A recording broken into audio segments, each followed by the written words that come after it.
શું વાત આપણે ચાલી રહેલી હતી કન્સીલરની, બરાબર. કન્સીલરનું કન્સીલરનું કટ કરવાનું, ટોનિંગનું તમને સમજ પડી ગયું.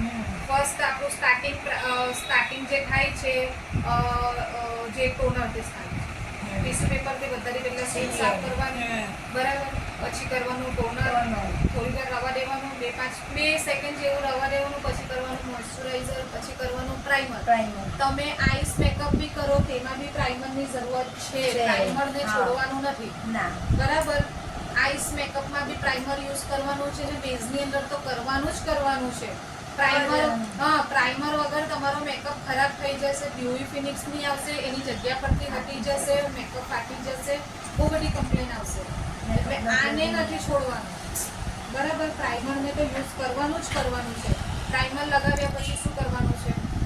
પ્રાઇમર લગાવ્યા પછી આપણે કન્સીલિંગ કરવાનું છે. જે જગ્યા પર ડાઘ હોય એ જેની રિક્વાયરમેન્ટ છે એના હિસાબથી ડાઘ છુપાવવા પછી આપણા સ્કિનથી 2 ટોન લાઇટ સ્કિન ટોનથી કન્સીલિંગ કરવાનું છે. કયું કરવાનું છે?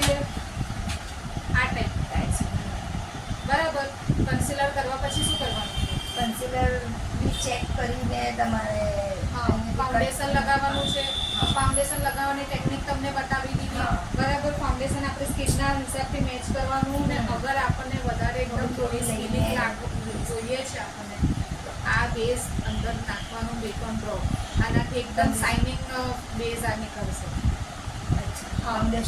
અને તમે હર વસ્તુમાં યુઝ કરી શકો. એઝ અ હાઇલાઇટર બી તમે યુઝ કરી શકો છો. આ મોઇશ્ચરાઇઝર બી છે, પ્રાઇમર બી છે, હાઇલાઇટર બી છે, બધી જ વસ્તુ છે. આ સ્વીટ બ્યુટીનો પ્રોડક્ટ, આ બધી જ વસ્તુ તમે આને બધી વસ્તુના રીતમાં યુઝ કરી શકો છો. ફાઉન્ડેશનને લગાવ્યા પછી શું કરવાનું છે? ફાઉન્ડેશનને લગાવ્યા પછી તમે અગર લિક્વિડ બ્રશ લગાવી રહ્યા છો, લિક્વિડ બ્રશ મીન્સ કે ક્રીમ બ્રશ, એક કોઈ પાવડર બ્રશ, એ જે મેં તમને બતાવી, એક લિક્વિડ બ્રશ હોય, લિક્વિડ બ્રશને લગાવી પછી તમારા હાઇલાઇટર પોઈન્ટ તમે હાઇલાઇટર પોઈન્ટ કેટલા છે ને ક્યાં છે? બતાવો. જો એક કપાટ, 2 નોઝ, એક ચીઝ, એક આઈસ, બરાબર. કન્સીલરને કોઈ વાર બી આઈસના અહીંયા સુધીથી અપ્લાય નથી કરવાનું. આઈસના અહીંયાથી અપ્લાય કરવાનું છે.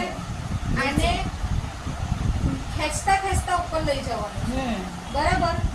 હંમેશા નાના બ્યુટી બ્લેન્ડરથી આને ખેંચતા ઉપર લઈ જવાનું છે.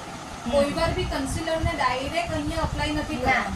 એના કન્સીલરનો એક ખાલી ઉપર શેડ જવા દેવાનો, બરાબર.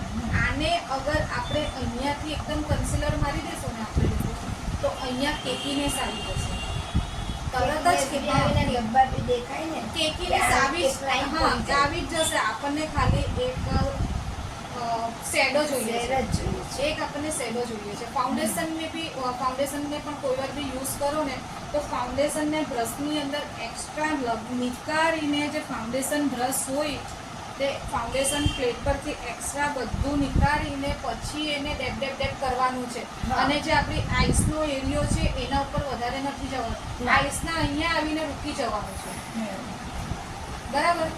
અહીંયા ખાલી એની છાપ લઈ જવાની છે. ફાઉન્ડેશનમાં લાસ્ટમાં જે પ્રોડક્ટ બચેલું છે ને એને ખાલી અહીંયા સુધી લઈ જવાનું છે. બાકી જે અહીંયા છે અહીંયા તમે ભરપૂર માળો, પણ એ તમને બ્લેન્ડિંગ કરતા આવડવું જોઈએ. અને બ્રશથી અગર કરી રહેલા છો એના ફાઉન્ડેશન બ્રશથી, તો હંમેશા ઓછા પ્રોડક્ટથી યુઝ કરો, નહીં તો ધબ્બા રહી જશે, બરાબર. બ્રશને અહીંયાથી પકડો, પછી આમ કરીને બરાબર અને ડેબ કરીને લઈ જાઓ અને કન્સીલર કરો, ડસ્ટ કરો, હાઇલાઇટર કરો કે કંઈ બી કરો, આ આપણો સાથીને નથી છોડશે. આને હર વસ્તુમાં લેવાનું.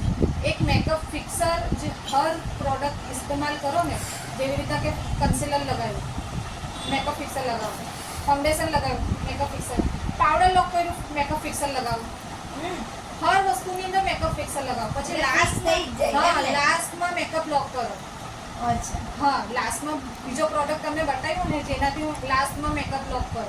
પણ મેકઅપ ફિક્સરથી સ્કિન એકદમ ગ્લોઈ સ્કિન અગર આપણને જોઈએ છે કે કામ નીકળે તો ટેકનિક ક્લાયન્ટને બી એમ થાય કે આ ટેકનિક કામ એક જ છે બધાના.